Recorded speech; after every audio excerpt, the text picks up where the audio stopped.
Friends, ನಾವಿವತ್ತು monster Samsung M13 5G phone unbox ಮಾಡಿದ್ವಿ. ಮತ್ತೆ ನಮಗೆ ಪವರ್ ಕಮ್ಮಿ ಆಗ್ತಿದೆ, ಬೇಗ ಬೇಗ ಲೈಕ್ ಮಾಡಿ. ಮೊದಲಾಗಿ ಈ ಬಾಕ್ಸ್ ನೋಡ್ಬೋದು, ಗ್ಯಾಲಕ್ಸಿ M13 5G, ಕೆಳಗಡೆ ಸ್ಯಾಮ್ಸಂಗ್ ನೋಡ್ತಾ ಇದ್ವಿ. ಅರ್ಥ ಮಾಡ್ಕೊಳ್ಳಿ ಆಯ್ತಾ, ಪವರ್ ಕಮ್ಮಿ, ಶಕ್ತಿಗಳ ಕಿರಣಗಳು ತುಂಬಾ ಪವರ್ಫುಲ್ ಇರುತ್ತೆ ಅಂತ ಈಗ ಗೊತ್ತಾಗ್ತದೆ. ಇನ್ನು ಇದು ನಮ್ಮ ಎರಡನೇ ಪವರ್, ನೋಡಿ ಎಷ್ಟೊಂದು ಬೆಳಕು ಬೀಳ್ತಾ ಇದೆ. ಎಸ್, ಹಿಂದಿನ ಭಾಗ ಕೆಲವೊಂದು ಕೀ ಸ್ಪೆಸಿಫಿಕೇಶನ್ಗೆ ನನ್ನ ಹತ್ರ ಇರೋದು 128GB ಸೀಲ್ ಅನ್ನ ಬ್ರೇಕ್ ಮಾಡುವಂತ ಸಮಯ. ಇದೊಂಥರ ಖುಷಿ ನಮ್ಗೆ. Okay, done. ಸೊ ಬಾಕ್ಸ್ ಅನ್ನ ಓಪನ್ ಮಾಡಿದ ತಕ್ಷಣ ಒಳಗಡೆ ಮತ್ತೊಂದು ಸೀಕ್ರೆಟ್ ಬಾಕ್ಸ್. ಹೊರಗ್ ಬಾ ಮಚ. ಎಸ್, ಓಪನ್ ಮಾಡಿದ ತಕ್ಷಣ sim ejector tool, quick start guide. ಆದ್ರೆ ಮೇನ್ ಮಿಸ್ಸಿಂಗ್, ಇದ್ರೊಳಗಡೆ ಯಾವುದೇ ಕೇಸ್ ಕವರ್ ಇಲ್ಲ.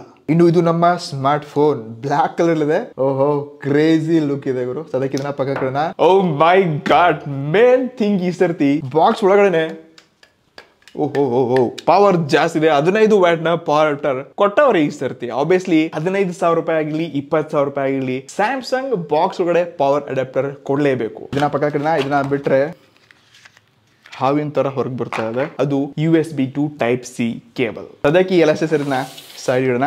ಇದು ನಮ್ಮ main phone. Okay, yes, crazy ಗುರು. ಫೋನ್ ನೋಡಕ್ಕೆ ತುಂಬಾ ಅಟ್ರಾಕ್ಟಿವ್ ಮತ್ತೊಂಥರ ಸ್ಟ್ರಾಂಗ್ ಇದೆ ಅಂತ ಅನಿಸ್ತದೆ. ಸೊ ಕಂಪ್ಲೀಟ್ ಹಿಂದಿನ ಭಾಗ ಪಾಲಿಕಾರ್ಬನೇಟ್ ಪ್ಲಾಸ್ಟಿಕ್ ಬ್ಯಾಕ್ ಇದೆ, ಅಂದ್ರೆ ಗ್ಲಾಸ್ಟಿಕ್ ಅಂತ ಕರೆಯುತ್ತೆ ಸ್ಯಾಮ್ಸಂಗ್. ಸೊ ಫ್ರೇಮ್ಸ್ ಕೂಡ ಅದರಲ್ಲೇ ಕಂಪ್ಲೀಟ್ ಆಗಿದೆ ನೋಡ್ತಾ ಇದ್ವಿ. ರೈಟ್ ಸೈಡ್ ಗೆ ವ್ಯಾಲ್ಯೂಮ್ ರಾಕರ್ ಕೀಸ್, ಮತ್ತೊಂದು ಫಿಂಗರ್ ಪ್ರಿಂಟ್, ಮತ್ತು ಕೆಳಗಡೆ ಸ್ಪೀಕರ್, ಸಿ ಪೋರ್ಟ್, ಮೈಕ್, ಮತ್ತೊಂದು 3.5mm ಜಾಕ್. ಲೆಫ್ಟ್ ಸೈಡ್ ಗೆ ಡೆಡಿಕೇಟೆಡ್ ಸ್ಲಾಟ್ ಇದೆ ವಿತ್ 1 TB ಮೆಮರಿ ಕಾರ್ಡ್ ನೀವು ಇದರಲ್ಲಿ ಹಾಕೋಬಹುದು. ಟ್ರಸ್ಟ್ ಮೀ, 2 ದಿವಸಗಳಲ್ಲಿ ಈ ಫೋನ್ ಅಂತ ಡಿಸ್ಪ್ಲೇ ನನಗೆ ಅಷ್ಟೊಂದು ಅಟ್ರಾಕ್ಟಿವ್ ಅಂತ ಅನಿಸಿಲ್ಲ. ನಾನು ರೂಪಾಯಿ 14,000 ರೂಪಾಯಿ ಕೊಡ್ತಾ ಇದ್ದೀನಿ. ಸೊ ಇಲ್ಲಿ 6.4 ಇಂಚಸ್ ಇರುವಂತ HD ಪ್ಯಾನಲ್ನೊಂದಿಗೆ 90 Hz ನ ಸ್ಕ್ರೀನ್ ರಿಫ್ರೆಶ್ ರೇಟ್ ಇದೆ. ಸೊ ಲಾಸ್ಟ್ 2 ದಿವಸಗಳಲ್ಲಿ ಇದ್ರಂತ ಬ್ರೈಟ್ನೆಸ್ ಆಗಿರ್ಲಿ, ಯೂಸೇಜ್ ಅಲ್ಲಿ ನನಗೆ ಈ ಪ್ರೈಸ್ ರೇಂಜ್ ಅಲ್ಲಿ ಇದೊಂದು ಅದ್ಭುತ ಡಿಸ್ಪ್ಲೇ ಅಂತ ಅನಿಸಿಲ್ಲ. ಬಟ್ ಈ ಪ್ರೈಸ್ ರೇಂಜ್ ಅಲ್ಲಿ ಸ್ಯಾಮ್ಸಂಗ್ ನವರು ಡಿಸ್ಪ್ಲೇ ಇದೆ, ಇದ್ರ ಎಕ್ಸ್ಪೀರಿಯನ್ಸ್ ಸ್ವಲ್ಪ ನಾರ್ಮಲ್ ಫೋನ್ಸ್ ಗಳಿಗಿಂತ ಬೇರೆ ಇದೆ. ಸೊ ಇದರಲ್ಲಿ ವಿಡಿಯೋ ನೋಡ್ಬೇಕಾದ್ರೆ ಬ್ರೈಟ್ನೆಸ್ ಆಗಿರ್ಲಿ, ಕಲರ್ಸ್ ಗಳಾಗಿರ್ಲಿ ಎಲ್ಲ ಚೆನ್ನಾಗಿದೆ. ಇಷ್ಟೇ ಅಲ್ಲದೆ ಬೆಜಲ್ಸ್ ಗಳು ನೋಡ್ಕೋಬಹುದು, ಸೈಡ್ ಅಲ್ಲಿ ಚಿಹ್ನೆ ಎಲ್ಲ ಸ್ವಲ್ಪ ದೊಡ್ಡದಾಗಿದೆ. ಸೊ ಮುಂದಿನ ಭಾಗ ಅಷ್ಟೊಂದು ಅಟ್ರಾಕ್ಟಿವ್ ಇವನ್ಸ್ ಅಲ್ಲ. ಬಟ್ ನಿಮ್ಗೆಲ್ಲ ಗೊತ್ತು, ಸ್ಯಾಮ್ಸಂಗ್ ನವರು ರಾಜಾದಿ ಮೋಸದಿಂದ ಡಿಸ್ಪ್ಲೇ ನಲ್ಲಿ ರಾಜರಿದ್ದಾರೆ.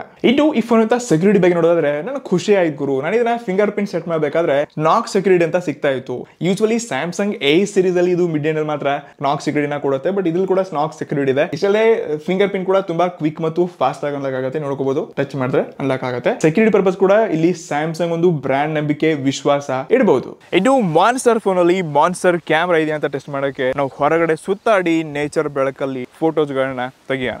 ಈ ಸರ್ತಿ ಕೇವಲ ಸ್ಯಾಮ್ಸಂಗ್ 2 ಸೆನ್ಸರ್ ಕೊಟ್ಟಿದೆ. 50 megapixel plus 2 megapixel dual rear camera setup ಇದೆ. ಫೋನ್ ನೋಡಕ್ಕೆ ತುಂಬಾ ಕ್ಲೀನ್ ಮತ್ತು ಅಟ್ರಾಕ್ಟಿವ್ ಕೂಡ ಅನ್ಸುತ್ತೆ. ಫೋಟೋಸ್ ತೆಗಿಯೋಣ. ಓಕೆ, ಸೊ ಇಲ್ಲಿ ನ್ಯಾಚುರಲ್ ಆಗಿರುವಂತ ಕಲರ್ ಇದೆ. ಸ್ಕಿನ್ ಕೂಡ ನೋಡ್ಕೋಬಹುದು. ಹೀರೆಕಾಯಿ ಫೋಟೋ ತೆಗಿಯೋಣ.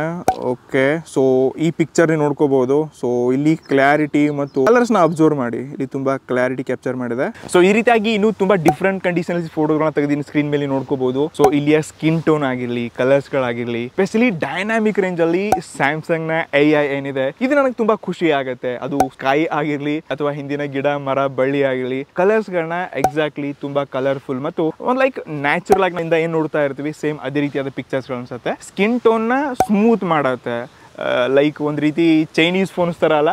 ಬಟ್ ಇಲ್ಲಿ ಒಂದ್ ರೀತಿ ಒಳ್ಳೆಯ ಪಿಕ್ಚರ್ಸ್ ಗಳನ್ನ ನೋಡ್ತಾ ಇದೀನಿ. ಬಟ್ ಕೊನೆಯದಾಗಿ ಏನಪ್ಪಾ ಅಂತಂದ್ರೆ, ಇವರು 50 ಮೆಗಾಪಿಕ್ಸೆಲ್ ಒಂದಿಗೆ ಅಟ್ ಲೀಸ್ಟ್ 8 ಮೆಗಾಪಿಕ್ಸೆಲ್ ನ ಅಲ್ಟ್ರಾ ವೈಡ್ ಮತ್ತೆ 2 ಮೆಗಾಪಿಕ್ಸೆಲ್ ಕೊಡಿದ್ದಾರೆ. ಅದು ಓಕೆ, 8 ಮೆಗಾಪಿಕ್ಸೆಲ್ ಒಂದು ಮಿಸ್ಸಿಂಗ್ ಇದೆ ಅಂತ ತಿಳ್ಕೋಬಹುದು. ಬಟ್ ಈ ಸೆನ್ಸರ್ ನ ನಾವು 4G ವೇರಿಯಂಟ್ ಅಲ್ಲಿ ನೋಡ್ತಾ ಇದ್ವಿ, ಅದು ಸ್ಯಾಮ್ಸಂಗ್ M13 ಒರಿಜಿನಲ್. ಇನ್ನು ಸೆಲ್ಫಿ ಕ್ಯಾಮೆರಾ ಕೇವಲ 5 ಮೆಗಾಪಿಕ್ಸೆಲ್ ಇದೆ. ಸೊ ಫೋಟೋಸ್ ನೀವು ನೋಡ್ಕೋಬಹುದು. ಇಲ್ಲಿ ನನಗೆ ಅಷ್ಟೊಂದು ಅಟ್ರಾಕ್ಟಿವ್ ಅಂತ ಅನಿಸಿಲ್ಲ, ಬಟ್ ಕಂಪ್ಲೀಟ್ ನ್ಯಾಚುರಲ್ ಆಗಿದೆ. ಸೊ ಸ್ಕಿನ್ ಟೋನ್, ಕಲರ್ಸ್ ಎಲ್ಲ ಚೆನ್ನಾಗಿದೆ. ಬಟ್ ಇಲ್ಲಿ ಅಟ್ ಲೀಸ್ಟ್ 8 ಮೆಗಾಪಿಕ್ಸೆಲ್ ಅಥವಾ 13 ಮೆಗಾಪಿಕ್ಸೆಲ್ ಕೊಟ್ಟಿದ್ರು ಇನ್ನ ಚೆನ್ನಾಗಿರ್ತಿತ್ತು. ಬಟ್ ಫೋಟೋಸ್ಗಳು ಕೆಲವೊಂದು ಟೈಮ್ ತುಂಬಾ ಅಂದ್ರೆ ತುಂಬಾ ಚೆನ್ನಾಗಿದೆ. ಡೈನಾಮಿಕ್ ರೇಂಜ್ ಮಾತ್ರ ಸಖತ್ತಾಗಿದೆ. ಇದು ಸ್ಯಾಮ್ಸಂಗ್ ನ AI ನನಗೆ ಇಷ್ಟ ಆಗೋದು ಇದೇ ರೀಸನ್ ಗೆ. ಇನ್ನು ಈ ಫೋನ್ ಅಂತ ಮತ್ತೊಂದು ಮೇನ್ ಹೈಲೈಟ್, ಮತ್ತು ಇದು ಚೀಪೆಸ್ಟ್ 5G ಫೋನ್ ಆಗಕ್ಕೆ ಕಾರಣ ಇರುವಂತಹ ಪ್ರೊಸೆಸರ್, ಅದು ಲೇಟೆಸ್ಟ್ ಡೈಮೆನ್ಸಿಟಿ 700. ಟ್ರಸ್ಟ್ ಮೀ, ಬೇರೆ ಬೇರೆ ಬ್ರಾಂಡ್ಸ್ ಗಳು 12-13 ಸಾವಿರ ರೂಪಾಯಿಗೆ ಡೈಮೆನ್ಸಿಟಿ 700 ಕೊಡ್ತಿದ್ದಾರೆ. ಬಟ್ ನಾವು ಒಂದು ಬ್ರಾಂಡ್ ಫೋನ್ ಅಲ್ಲಿ ಅದು ಸ್ಯಾಮ್ಸಂಗ್ ಅವ್ರು ಕೊಡ್ತಿದ್ದಾರೆ ಅಂತಂದ್ರೆ ಒಂದು ಒಳ್ಳೆಯ ವಿಚಾರ, ಒಂದು ಒಳ್ಳೆಯ ಖುಷಿ ಅನಿಸ್ತು ನನಗೆ. ಸೊ ಈ ಪ್ರೈಸ್ ರೇಂಜ್ ಅಲ್ಲಿ ಸ್ಯಾಮ್ಸಂಗ್ ಒಳ್ಳೆ ಕೆಲಸ ಮಾಡಿದೆ. ಕೊಡ್ತಿದ್ದಾರೆ, ಸ್ಪೆಷಲಿ 5G ಮತ್ತು 4G ಎರಡು ವೇರಿಯಂಟ್ಸ್ ಕೊಡ್ತಿದ್ದಾರೆ. ಇದು ನನಗೆ ಇಷ್ಟ ಆಯ್ತು. ಸೊ ನಾನು ಇದರಲ್ಲಿ BGMI ಕೂಡ ಟೆಸ್ಟ್ ಮಾಡಿದ್ದೇನೆ. ಸೊ ನಾನು ತುಂಬಾ ಒಳ್ಳೆ ಗೇಮಿಂಗ್ ಎಕ್ಸ್ಪೀರಿಯನ್ಸ್ ಅಂತ ಹೇಳಲ್ಲ. ಸೊ ಇಲ್ಲಿಯ ಸೌಂಡ್ ಕ್ವಾಲಿಟಿ ಮತ್ತು ಯೂಸೇಜ್ ಅಲ್ಲಿ 90 Hz ಎಲ್ಲ ಒಂದ್ ಲೆವೆಲ್ ನಾವು ಇದರಲ್ಲಿ ಗೇಮ್ ಆಟ ಆಡ್ಕೋಬಹುದು. ಬಟ್ ಇದು ಸ್ಪೆಷಲಿ ಸ್ಯಾಮ್ಸಂಗ್ ನವರು 5G ಏನ್ ಕೊಟ್ಟಿದ್ದಾರೆ ಈ ಪ್ರೈಸ್ ರೇಂಜ್ ಅಲ್ಲಿ, ಇದೇ ಒಂದ್ ರೀತಿ ನನ್ನ ಖುಷಿ ಮಾಡ್ತು. So experience day to day usage ಅಲ್ಲಿ ನೀವೊಂದು ಒಳ್ಳೆಯ ಪರ್ಫಾರ್ಮೆನ್ಸ್ ಫೋನ್, ಅದು ಸ್ಯಾಮ್ಸಂಗ್ 15,000 ರೂಪಾಯಿ ಬಜೆಟ್ ಹುಡುಕ್ತಿದ್ದೀರಾ ಅಂತಂದ್ರೆ ಇದೊಂದು ಒಳ್ಳೆಯ ಪಿಕ್ ಆಗೇ ಆಗುತ್ತೆ. ಇಷ್ಟೇ ಅಲ್ಲದೆ out of the box Android 12 ಒಂದಿಗೆ One UI 4.1 ನೋಡ್ತಾ ಇದ್ವಿ. ಮತ್ತು ಸ್ಯಾಮ್ಸಂಗ್ ಹೇಳುತ್ತೆ ಈ ಫೋನ್ ಅಲ್ಲಿ 12GB ರ್ಯಾಮ್ ಇದೆ ಅಂತ. ಇನ್ ಕೇಸ್ ನಿಮ್ಮ ಹತ್ರ ಏನಾದ್ರು 6GB ವೇರಿಯಂಟ್ ಇದೆ ಅಂತಂದ್ರೆ ಪ್ಲಸ್ 6GB ನಿಮ್ಗೆ ವರ್ಚುವಲ್ ರ್ಯಾಮ್ ತರ ಸಿಗುತ್ತೆ. ಸೊ ಇದು 12GB ರ್ಯಾಮ್ ನ ಒಳಗೊಂಡು ಬರುತ್ತೆ. ಆಕ್ಚುಲ್ ಆಗಿ ಇದು ಎಷ್ಟು ಯೂಸ್ ಇದೆ ಯಾರಿಗೂ ಗೊತ್ತಿಲ್ಲ, ಬಟ್ 12GB ರ್ಯಾಮ್ ಅಂತ ಹೇಳ್ಕೋಬಹುದಷ್ಟೇ. ಇನ್ನು ಇದರಲ್ಲಿ ನಿಮ್ಗೆ 464GB ಮತ್ತು 128GB ಆಪ್ಷನ್ ಇದೆ. ನನ್ನ ಹತ್ರ 128 ಇದೆ. ಸೊ ಇದ್ರ ಬೆಲೆ 16,000 ರೂಪಾಯಿ ಆಗಿದೆ. ನೀವೇನಾದ್ರೂ ICICI ಕ್ರೆಡಿಟ್ ಕಾರ್ಡ್ ಯೂಸ್ ಮಾಡಿದ್ರೆ ನಿಮ್ಗೆ 1,000 ರೂಪಾಯಿ ಆಫ್ ಆಗುತ್ತೆ. ಇನ್ನು ಕೊನೆಯದಾಗಿರುವಂತ ಬ್ಯಾಟ್ರಿ 5000 mAh ಬ್ಯಾಟ್ರಿ ಇದೆ.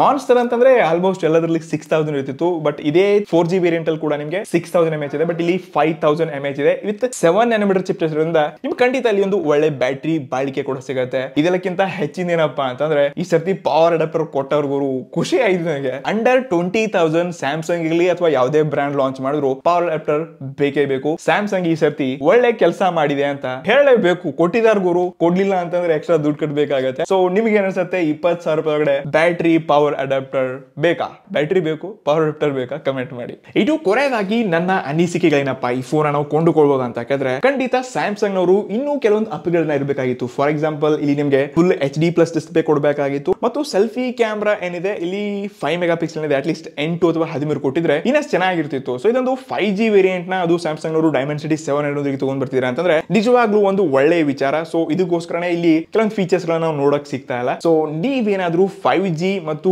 ಬಜೆಟ್ 15,000 ರೂಪಾಯಿಗೆ ಒಂದು ಬೆಸ್ಟ್ ಪರ್ಫಾರ್ಮ್ ಮಾಡುವಂತ ಫೋನ್ ಹುಡ್ತಿದ್ರಪ್ಪ ಅಂತಂದ್ರೆ ಖಂಡಿತ ನಾನು ಇದನ್ನ ರೆಕಮೆಂಡ್ ಮಾಡ್ತೀನಿ. ನೀವು ಈ ಫೋನ್ ಅನ್ನ ತಗೊಳ್ಬಹುದು. ಅಥವಾ 5G ಬೇಡ ಗುರು, ನನಗೊಂದು ಒಳ್ಳೆಯ ಡಿಸ್ಪ್ಲೇ ಇನ್ನಷ್ಟು ಚೆನ್ನಾಗಿರ್ಲಿ ಮತ್ತು ನಿಮ್ಗೆ ಏನಾದ್ರು ಕ್ಯಾಮ್ರಾದಲ್ಲಿ ಅಲ್ಟ್ರಾ ವೈಡ್ ಅನ್ನ ಜಾಸ್ತಿ ಶೂಟ್ ಮಾಡ್ತೀನಪ್ಪ ಅಂತಂದ್ರೆ 4G ವೇರಿಯಂಟ್ ಕೂಡ ಇದೆ. ಅದ್ರ ಬೆಲೆ ಕೇವಲ 11,000 ರೂಪಾಯಿಂದ ಸ್ಟಾರ್ಟ್ ಆಗುತ್ತೆ. ಸೊ ಖಂಡಿತ ಬಜೆಟ್ ಅಲ್ಲಿ ಸ್ಯಾಮ್ಸಂಗ್ ಬೇರೆ ಬೇರೆ ಬ್ರಾಂಡ್ಸ್ ಗಳಿಗೆ ಟಕ್ಕರ್ ಕೊಡಕ್ಕೆ ಎಂಟ್ರಿ ಆಗಿದೆ ಅಂತ ಈ M series ಮಾನ್ಸ್ಟರ್ M13 ಗೊತ್ತಾಗುತ್ತೆ. ಬಾಕಿ ನಿಮ್ಗೆ ಏನ್ ಅನ್ಸುತ್ತೆ? ಬಜೆಟ್ ಅಲ್ಲಿ ಇರುವಂತಹ ಸ್ಯಾಮ್ಸಂಗ್ ಫೋನ್ಸ್ ಗಳು ಅಥವಾ 20-25 ಮಿಡ್ ಬಜೆಟ್ ಆಗಿರಲಿ ಅಥವಾ ಫ್ಲಾಗ್ಶಿಪ್ ಅಲ್ಲಿ ಯಾವ ಎಕ್ಸ್ಪೀರಿಯನ್ಸ್ ಇರುತ್ತೆ, ಇಲ್ಲಿ ಯಾವ ರೀತಿ ಕೆಲಸ ಮಾಡಬೇಕು ಸ್ಯಾಮ್ಸಂಗ್? ನಿಮ್ಮ ಆನೆಸ್ಟ್ ಕಮೆಂಟ್ಸ್ ಗಳನ್ನ ಕೂಡ ನಾನು ನೋಡೋದಕ್ಕೆ ಇಷ್ಟಪಡ್ತಾ ಇದ್ದೀನಿ. ಕೆಳಗಡೆ ಕಮೆಂಟ್ ಮಾಡಿ. ಸಿಗೋಣ ಮುಂದೆ ವಿಡಿಯೋಲಿ. ಹರಡಿ guys, see you in the next one. ನಮಸ್ಕಾರ.